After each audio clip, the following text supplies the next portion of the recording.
Okay, so while those other ones have now uploaded, I'm just going to put this out there as well. I am not from Tamworth. I'm not from Tamworth. My mother moved to Tamworth, so when we circle back around with her second husband. And here's the other thing: I have people kept trying to change my appearance and the color of my hair to suit me in with somebody else that they confused me with, and I'm just like, that's insane. My hair's been dark brown near black since I was a little kid, meaning since I was about 4 years of age. So I'm not from Tamworth. My mother moved to Tamworth, and my mother moved to Tamworth in April 1989 when I was 10.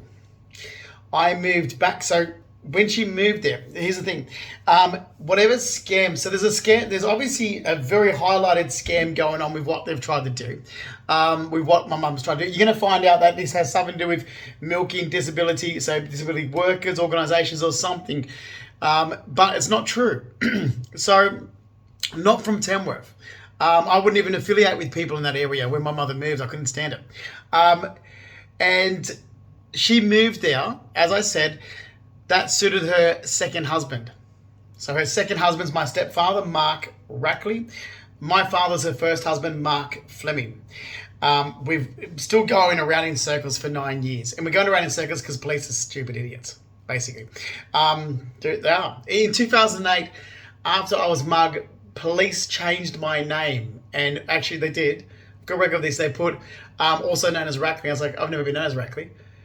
Because there was obviously a police officer from Tamworth who knows my mother's side, and for affiliation, deliberately changed my name. It's like, you can't do that. You can't actually do that.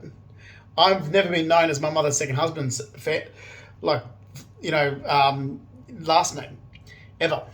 And so my mother, she tried to do a scam again recently in 2017, which she goes, oh, they knew him as Rackley. It's like, no, they didn't. And they used to call Daniel Rackley. So my ex-stepbrother, Daniel Rackley, who lived in Tamworth, which these Freemasons know and stuff. This is why people thought I was bisexual or straight. It's like, no, because I was talking about somebody else. And then some other, what was the name?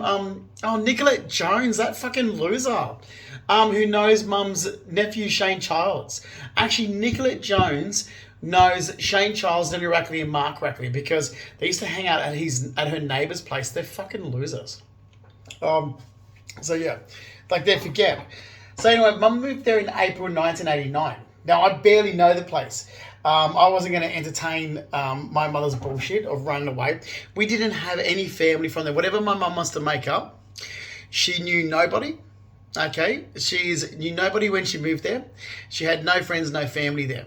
She moved to suit Mark Rackley, her second husband. Now, that is actually the truth. There's no trauma behind that for me. That's insane. So, mum's doing again what she wants. She wanted to change her lifestyle, so she wants everyone to do the same thing. It's like, why am I forced to do something else? I grew up in Sydney. So, went there when I was 10. Every second weekend was spent back home in Sydney. Every single holiday except for October. Because October we had a sporting event on, but if we didn't, even October we spent in Sydney. So right through. So when I was briefly there for 6 years, I was only there for 6 years. There was no time to socialise with people from there. There was no time to lay down foundations. There was no leisure time at all spent in that area when I lived there. No leisure time. No social time. Because my social life was still in Sydney. Just because my mother moved there. All that happened was she moved in April 1989.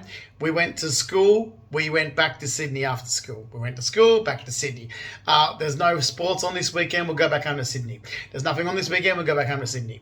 Every off weekend was back home in Sydney. Every single holiday was back in. So where other people would be catching up with friends during the holidays, I was back home in Sydney. So I was back home in Sydney where I am from. I am from Sydney. I've kept repeating this in the last 9 years. I'm not from the country. I'm from Rudy Hill. I'm from Blacktown. And then apart from that, I've lived most of my life in the city. I have lived 25 years in the city. My nan is from Leichhardt. She's from Piper Street, Leichhardt. Although she's born in Wellington, New South Wales, her family moved back to Sydney and she was raised in Piper Street, Leichhardt. My great uncle, Leo Patrick Sayer, Uncle Fred I called him, he was living in that house in Leichhardt. My great grandmother moved back to that house in Leichhardt in 1989. I grew up. So anybody in my family who knows me knows I was closest to my great grandmother, Big Nan. I grew up spending a lot of time in the house in Leichhardt, in 43 Piper Street, Leichhardt, which is my nan's house. Okay, mum carries it. So mum's doing a scan. Again. And I bet you it's for Faith Rackley. I bet you it's for the Rackleys. Yet again. This is bullshit. Giovanni's scammed and lied. I'm the person with the injury and I've done nothing but told the truth. So that's why I'm putting this out there. Okay, yeah, I was mugged after work November 30th, 2007. Who cares? That got turned into trauma. I'm like, who's turning this into trauma? There was no trauma. Like, who cares? If I didn't seroconvert with meningitis back in 2010, we wouldn't even be having this discussion because my health wouldn't have deteriorated and with chronic fatigue and other issues, which is blame from Giovanni. So this is ridiculous. So basically, don't know people from the area. Really, I don't. They don't know me. The ones for the horsing industry are just idiots because they go, oh, yes, I knew him here. It's like, look, if I was in competition and riding against you in a competition, you knew that I'm riding against you in a competition. Apart from that, all you know is my mother and her second husband. So tell me what you know about me. Nothing, because my grandfather, Stanley Fleming's from Botany Bay. So Stanley Fleming, my grandfather, my dad, Mark Ian Fleming's father. Remember, Mark Ian Fleming is my father. Mark Jeffrey Rackley is my ex-stepfather. Two different people. Stanley Fleming is from Botany Bay. Ruby Jean Hill, my grandmother, Dad's mother, is from Drummoyne, Abbotsford. My grandmother, Lola May Keegan, she's from Leichhardt. My grandfather, Reginald George Purdy, he's from Balmain, Roselle. All of my grandparents are from the inner city, okay? Then they moved to the suburbs of Parramatta and Blacktown. I'm from the suburbs. I spent my life growing up in the city. My mum was a paralegal working in the city. There is no country upbringing. That is ridiculous. That is insane to keep going down this path. There is not. There is my mother decided to do a lifestyle choice and move. That's it. We grew up, apart from that, so growing up, my grandparents grew up spending holidays at the beach on the Central Coast. So they lived in the city. They spent holidays on the Central Coast.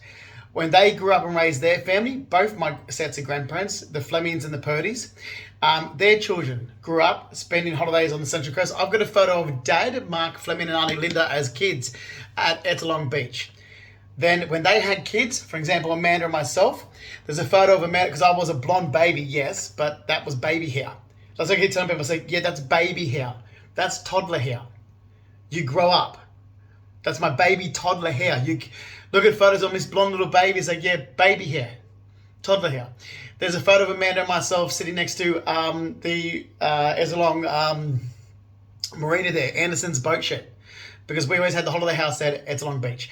My nan, Ruby, my nan and Pop, Ruby and Stanley Fleming, moved to Ettalong Beach. They retired there in the early 80s. So I grew up then spending my life at my grandmother and my grandparents' house at Ettalong Beach in Bangalow Street, which was the holiday house that I ended up staying at throughout my life as well, after Nan passed away. So my aunties kept it on as a holiday house. So my life is Sydney and the Central Coast. There's none of this bullshit that these people have created in their own minds of Tamworth. I went there briefly because, I shouldn't have now. Now, because of the last 9 years, I regret just going. I should have just stood up and said, no, I'll finish my school in Sydney. Amanda was connected with my mother all the time. I didn't care about it being anywhere near her. And you know what? If I probably stood up more, my grandparents would have done that, because my grandparents hated the fact that my mum took us away from Sydney. We were 10. This has all come about with this imaginary scamming of bullshit. So there's none of this, oh, he's from the country, living in the city. There's none of this. So there's a scam going on. I've made this apparent back in 2015. I can't do any more than say, but this is lies about me. It's not true. Here's the truth. So I told you the truth, but then you keep going, but where was he from? Tamworth. No, I'm not from Tamworth, but you were told this. I am not from Tamworth, which is why I have a green card to America, and it says the person who holds this green card is from Blacktown, because I am from Blacktown. My passport's from Blacktown. My ID's from Blacktown. I'm baptised in Blacktown Hospital as soon as I was born, and then my second baptism was at St. Pat's Church in Blacktown.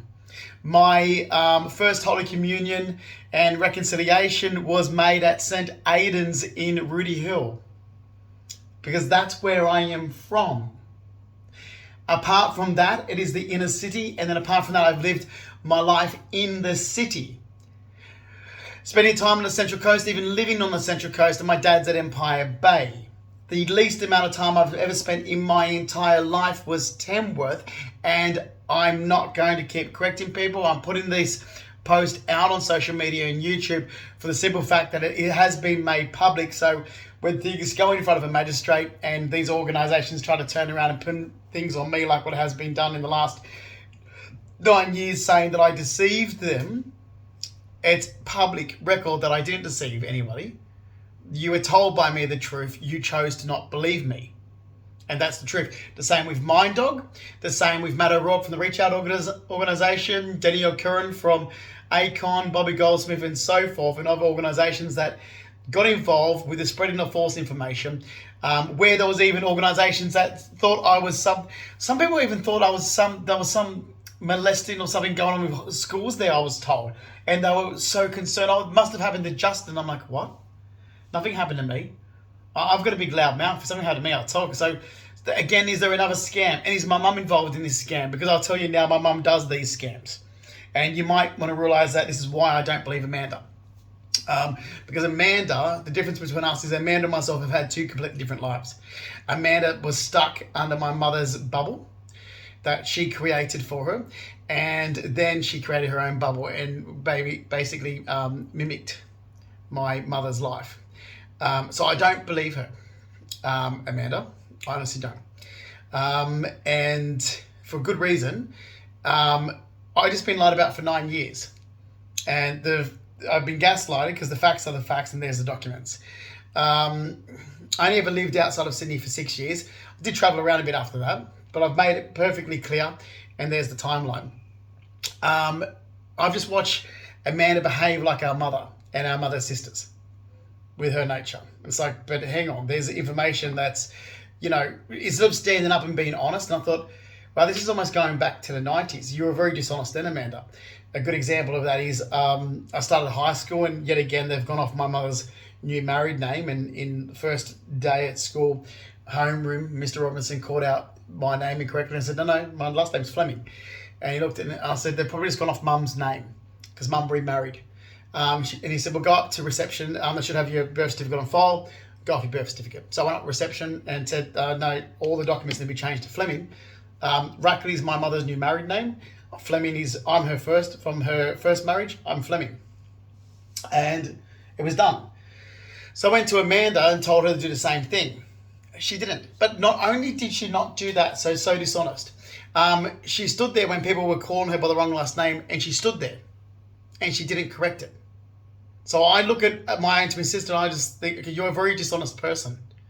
You've been dishonest your entire life. And because you're petite, you get away with it. That's why, so everyone asks, so I don't have anything to do with Amanda because she's dishonest. I've just been lied about in the last 9 years, and I'm looking at her going, you're so dishonest. That's who you are, but because you're a female and you're petite, you get away with it really easily. Your last name's Fleming. You stood there when people called you Rackley, and I was like, man, are you going to correct it? And you wouldn't even let people know that you're not related, or your last name's Fleming. You stood there, and that's how you've always been. I'm like, that shows dishonesty. That is one form of extreme dishonesty. That's something simple as, the polite thing to do is, oh no, sorry, you've got my name incorrect. My last name's Fleming. Like, that's what I used to do. So it's like, like for an example, okay, easy, done. Let's say they're not so stupid, these people, but they're fucking dumb as dog shit. Let's put it that way. And say they've got information wrong. They thought I was related to mum's second husband. An easy correction I've always made, it's like, no, sorry, my last name's Fleming. Mark Rackley's my mother's second husband. And here's the other thing. I'm gay, Mark Rackley's son was the one that apparently was prostituting himself around Moombi. Daniel Rackley told me himself in a Facebook post in 2016 that when he was hanging around these nurses at this Freemason nursing home in Moombi House, where his dad worked, and he used to hang out with the same people his dad did, which is Daniel Rackley, Mark Rackley's son, which is, he's so known to drug dealers, cannabis smokers, alcoholics like his father. He's even known to this Freemason nursing home. He's known to the nursing industry. He's known to social workers, disability workers from that area. He's known to rebels, bikie gang members. Daniel tells me, for some strange reason, I'm like, oh my God, I've heard from, like, my stepbrother's contacting me, my ex-stepbrother. We're the exact same age. And he starts telling me, oh, he was a prostitute. He used to prostitute. I'm thinking, people paid for sex with Daniel. Apparently he was bisexual or some shit, or he had sex with females while their husbands watched or something. He was saying shit like this to me. I'm like, this is creepy. I haven't heard from my stepbrother since one time I was in Tamworth on a holiday around April